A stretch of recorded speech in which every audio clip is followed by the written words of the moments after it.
se inauguró la República en 1902, toda la isla estuvo entregada a un febril afán constructivo. Era un sueño tejido con acero y concreto.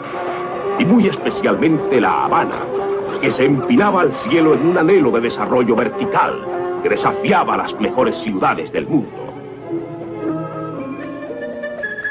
También La Habana se extendía hacia el horizonte en infinidad de repartos modernos con viviendas al alcance de gentes de recursos modestos. Los cubanos que vagan hoy por el mundo, desterrados de su pequeño paraíso, no podrán jamás resignarse a su triste suerte. Siempre tendrán prendidos a los ojos los verdes de Cuba y las estampas de una vida que no se puede mejorar en ningún otro rincón del mundo. Grandes avenidas cruzaban los repartos residenciales. Los sistemas de financiamiento establecidos en el país desde hacía muchos años permitieron que la muy extensa clase media y trabajadora viviera en un confort similar al que disfrutan en los países más desarrollados. En la época de los baños de mar bajo techo, en La Habana, había edificios en los cuales bañarse era un rito. Muy pronto el cubano conquistó sus costas de miles de kilómetros y se volcó al mar con pasión. Cuba es en realidad un archipiélago de 1.600 islas.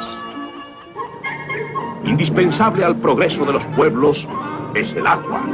Y en toda Cuba la mano del hombre había abierto surcos para conducir el precioso líquido a los más apartados rincones.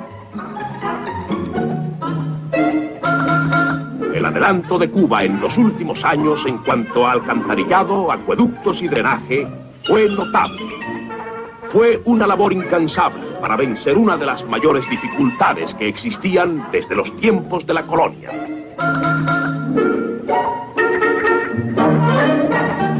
Se lograron resultados sorprendentes en pocos años. Hasta zonas despobladas llegaron modernos acueductos.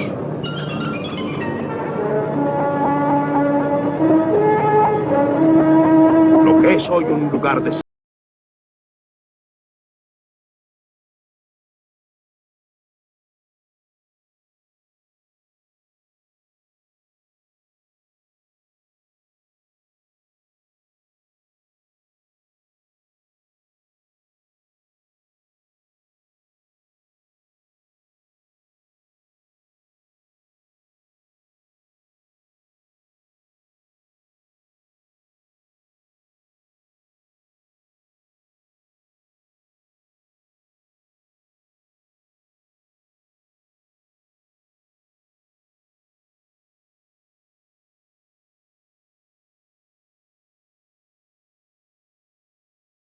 la aviación cubana en aquellos días había llegado a un grado de desarrollo extraordinario.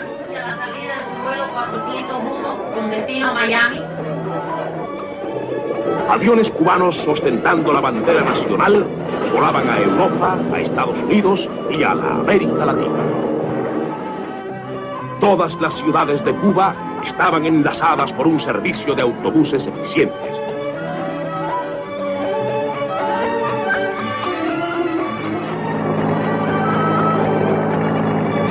Cuba había logrado ya una organización y disciplina en los servicios urbanos e interprovinciales que podía competir con los mejores de Europa.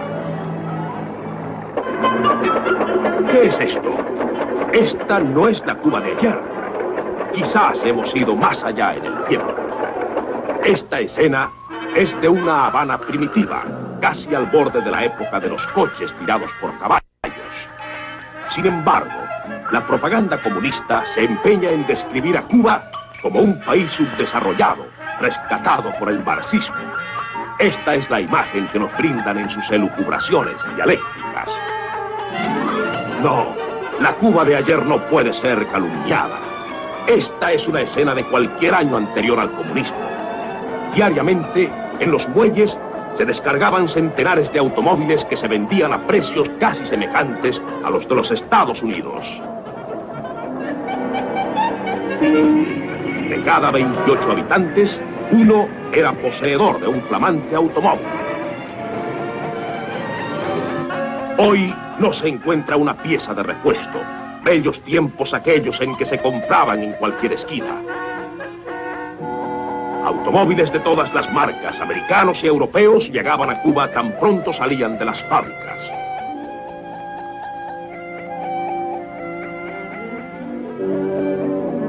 La hacienda pública en Cuba estuvo sometida en ciertas etapas al embate de la polémica política, pero el país avanzaba a pesar de esto.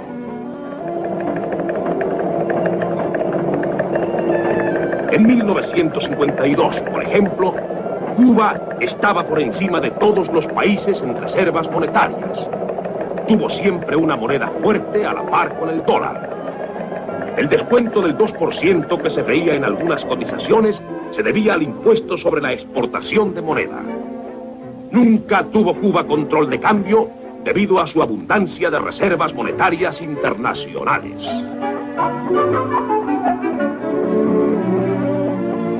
Así encontró el gobierno comunista la moneda cubana cuando se apoderó de los controles del Estado. Todo aquello ha desaparecido. Los billetes de banco de Cuba son hoy una cosa tragicómica, firmados con el alias de un aventurero internacional. La Cuba de ayer, aunque había llegado tarde al concierto de las Naciones Libres de América, pugnaba por colocarse a la cabeza y nunca abandonó el ideario del apóstol Martí. El obrero cubano, que hoy ha perdido todas sus conquistas sociales, recuerda con melancolía los días dorados en que ganaba jornales altamente decorosos y se sentía seguro en su plaza. Los retiros, el descanso retribuido, la inamovilidad y tantas otras conquistas sociales habían sido logradas por el sindicalismo cubano tras largos años de lucha que culminaron en leyes laborales excepcionalmente avanzadas en el mundo moderno. Todo eso pertenece al pasado. La industria textil era una de las más importantes del país. En los últimos años había más de 80 millones de pesos invertidos en ella y cerca de 25.000 obreros libraban su sustento en las distintas fábricas de tejidos. Cuba se autoabastecía y exportaba tejidos. Cerca de 5.000 caballerías de tierra estaban dedicadas al cultivo del tabaco. 600 millones de cajetillas de cigarros se produjeron en el año 1958. Cuba era famosa por sus habanos. Las inversiones en el tabaco y sus derivados ascendían a cerca de 60 millones de pesos. Más de 130.000 obreros vivían de esta industria. El país contaba con las más modernas máquinas elaboradoras del pan. Era esta una de las muchas industrias que habían avanzado a niveles extraordinarios. Hoy, hasta el pan ha desaparecido. Entre las nuevas industrias que estaban en proceso de desarrollo estaba la vinatera. Vinos de las más variadas frutas se producían en Cuba y hasta se exportaban. La fabricación de lámparas para el mercado interno y para la exportación se había ya desarrollado en forma sorprendente. Muchos de los más grandes hoteles de los Estados Unidos exhiben lámparas de singular belleza, elaboradas por obreros cubanos.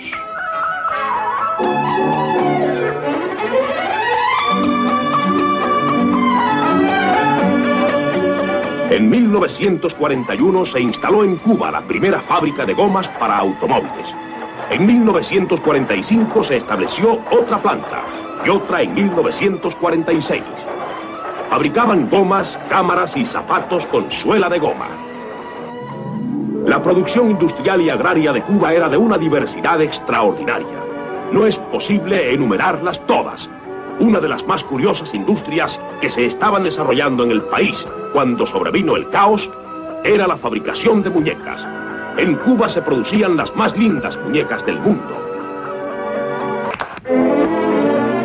La educación en Cuba había alcanzado niveles sorprendentes.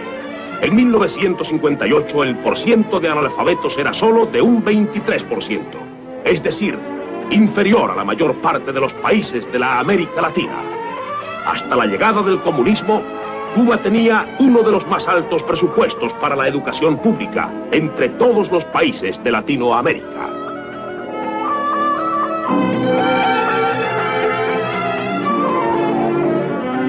La escuela privada, tanto laica como religiosa, había llegado a niveles de desarrollo que solo podrían compararse con los países de mar. Todo eso se ha venido al suelo y aquellos niños han tenido que huir de Cuba, más alto estándar cultural, o están en Rusia esclavizados o tienen que esgrimir una metralleta para servir al Estado soviético. Cada año, los actos de graduación en los millares de escuelas del país ofrecían uno de los más bellos espectáculos en el marco de aquella isla consagrada al trabajo y al estudio. Hubo una época, ya perdida en el pozo del pasado, en que las mujeres cubanas vivían consagradas al cultivo de su propia femineidad. Las mujeres se portaban como tales y dominaban el escenario isleño con sus siluetas tentadoras. De la cálida tierra cubana emanaba un aire de sensualidad. Era una isla cargada de frutas jugosas y dulces. Quien arribaba a ella era atrapado por su vegetación exuberante. El tipo de la mujer criolla tenía un sello inconfundible en el mundo entero. Los mejores diseñadores del mundo encallaban en la isla, porque allí podían encontrar las mejores y más devotas modelos. La elegancia era un culto en las mujeres de Cuba. Una exposición de trajes de baños era una fiesta para los ojos. Después, nadie sabía de truzas ni las recordaba. Eran tan solo un pretexto para darle fiesta a los ojos. Era un pueblo que sabía ver y apresar con la mirada.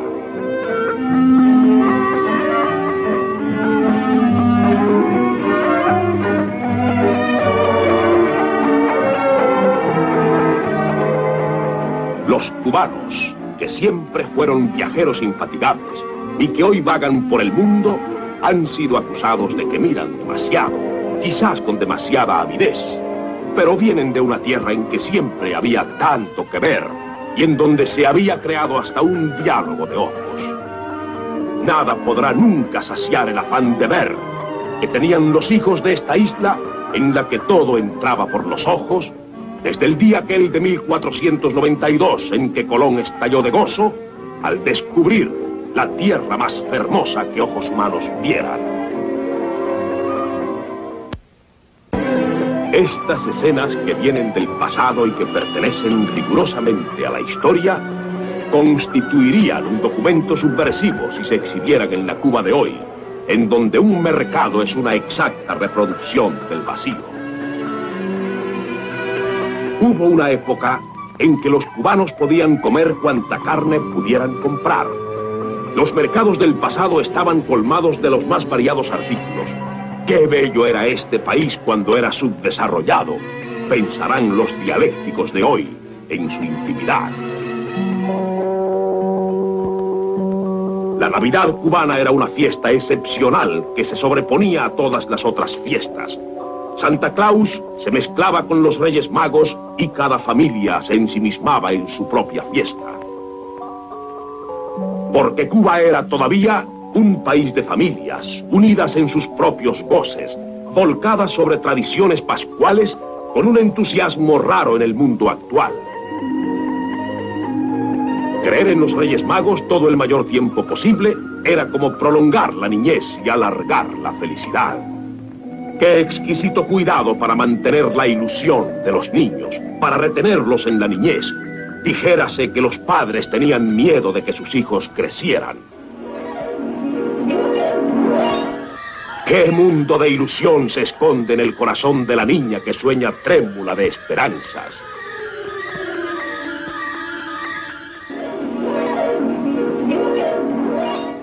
Pero qué crueles han sido los comunistas al privar a los niños de sus ilusiones y lanzarlos a destiempo a la realidad de este mundo hostil.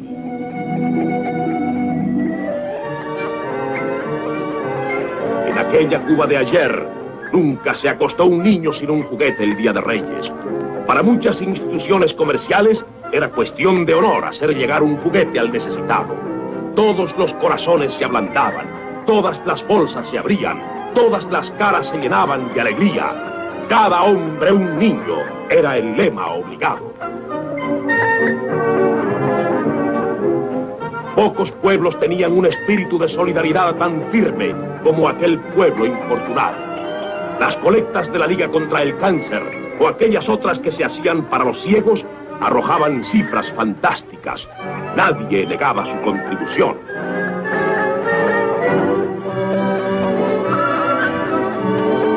Y los fondos recaudados volvían al pueblo en servicios hospitalarios y en atención médica.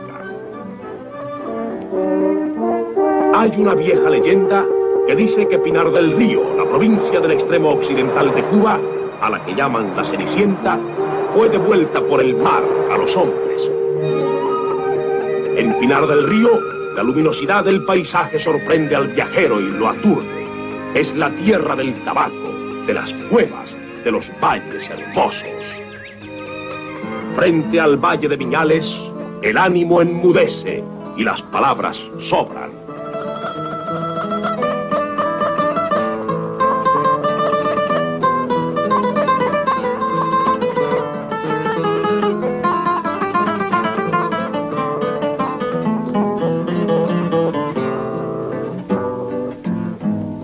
Cuba es verde en la hoja verde del tabaco y la banana, verde en la verde sabana que en el risco azul se pierde, en las palmas que el mar muerde, en las malezas y flores que apagan los soles rojos.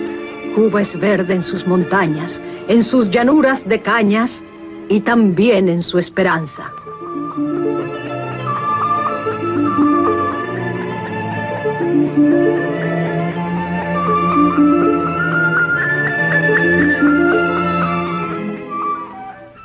En el camino hacia Soroa, tiene uno la sensación de que está descubriendo de nuevo, de tan primitivos que son los paisajes.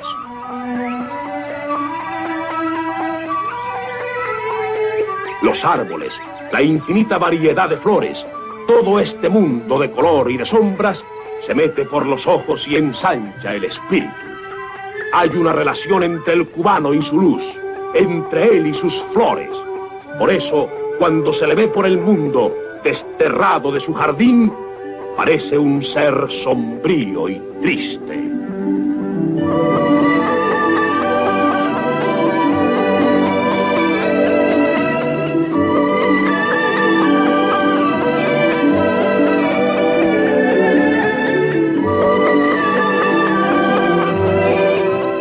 El que cultiva orquídeas es como un monje. No puede hacer otra cosa que cultivar orquídeas. Ellas son absorbentes, devoradoras, como el amor de una mujer celosa.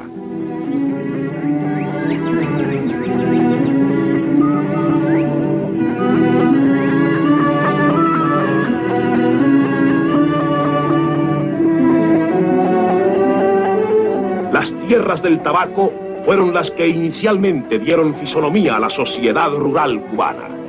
Allí se creó un tipo humano distinto, el veguero, de largas patillas y jipijapa, modelo del viejo Liborio con machete al cinto, cuya imagen se popularizó en el mundo entero en las cajas de tabacos habanos. El tabaco de vuelta abajo tiene fama de ser el mejor del mundo.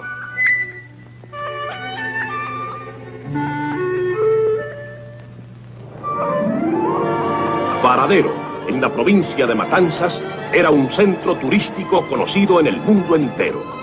Tenía muelles modernos a los que atracaban yates de todas partes. El turismo dejaba millones de dólares en la playa de Varadero, situada cerca de La Habana.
fue en un tiempo.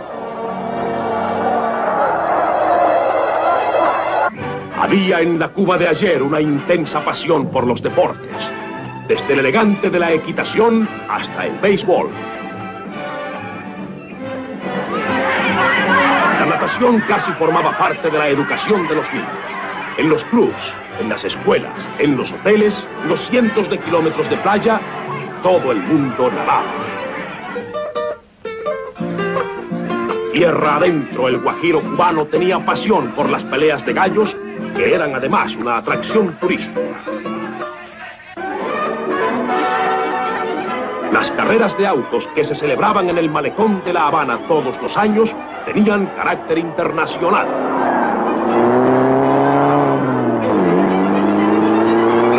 Los corredores más famosos del mundo tenían a Cuba en su itinerario.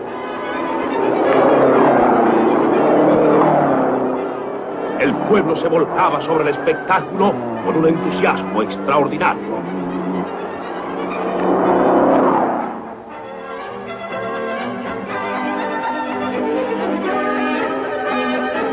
El Palacio de los Deportes, edificado en La Habana, da una idea del auge deportivo en el país. Era el centro nervioso de esa actividad. El boxeo, como el béisbol, era deporte apasionante y popular. Peleas por campeonatos mundiales se escenificaron en Cuba y eran televisadas al extranjero. Hoy, el único deporte que se practica en Cuba es el de la delación. No hay fervor popular en él, pero lo patrocina el gobierno.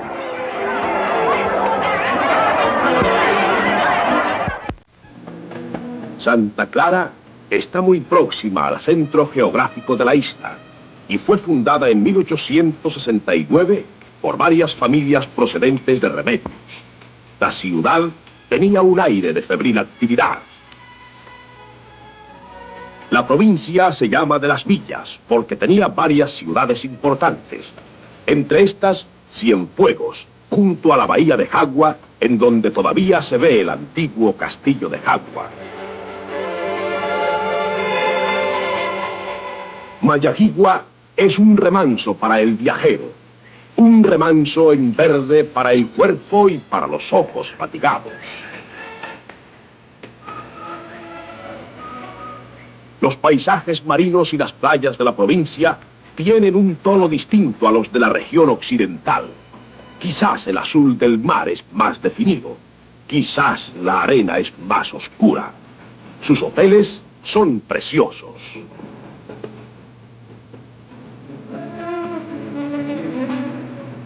Trinidad es un salto al siglo XVIII. El tiempo se ha detenido en sus callejuelas. Trinidad, con sus viejas casonas coloniales, aislada del ritmo vertiginoso de la isla, parecía un mundo aparte. Y quizás sigue siendo bajo la conquista rusa, un mundo aparte e impenetrable. Estas piedras de Trinidad han sobrevivido a tantos embates que se hace difícil pensar que los conquistadores puedan alterar su fisonomía. Trinidad es triste, pero es eterna. Es la Toledo de Cuba. Los cubanos la conservan como una reliquia. Allí estará siempre esperando, detenida, fija, inmóvil, a no ser que pongan una base de cohetes en sus alrededores.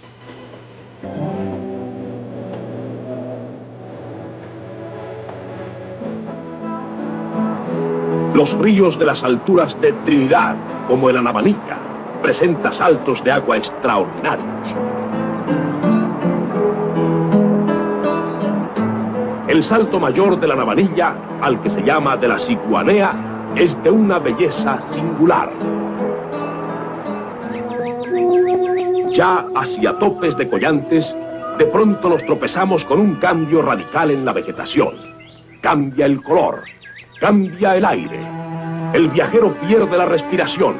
Los árboles que se ven a ambos lados son los característicos de países fríos. Y los frutos en topes de Collantes son otros. Allí se da el melocotón y algunos más que requieren climas fríos.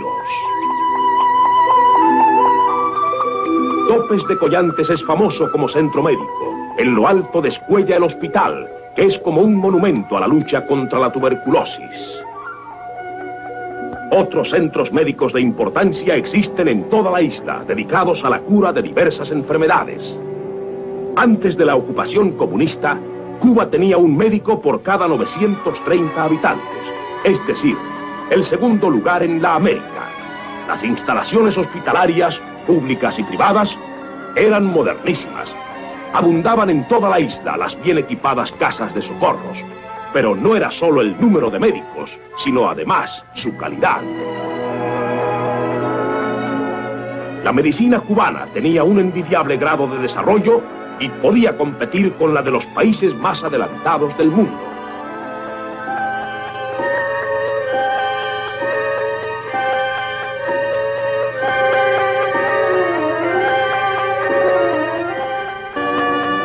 En materia ortopédica, Cuba, la de ayer, poseía los equipos más modernos y los especialistas dedicados a esta rama de la medicina eran más que notables.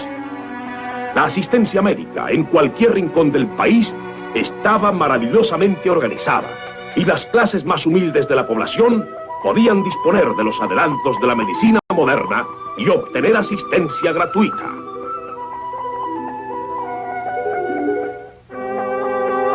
En Cuba había un radioreceptor por cada 4 habitantes y un televisor por cada 15, y sus empresas de radio y televisión disponían de los equipos más modernos. Muchos artistas murieron de tristeza en el exilio, como el gran actor cómico Federico Piñero. Otros abandonaron el país porque el régimen amordazó todas las formas de expresión. La actriz Charito Sirgo también murió fuera de Cuba, y su entierro fue una expresión del espíritu de solidaridad que une a los cubanos que vagan por el mundo. El arte cubano se ha dispersado. Los mejores artistas han tenido que ir a cobijarse bajo otros cielos, pero todos siguen actuando con el corazón puesto en la isla perdida. No importa dónde estén, lo mismo en Europa que en América, todos portan un mensaje lleno de melancolía y son ahora los mejores embajadores de aquella Cuba del pasado.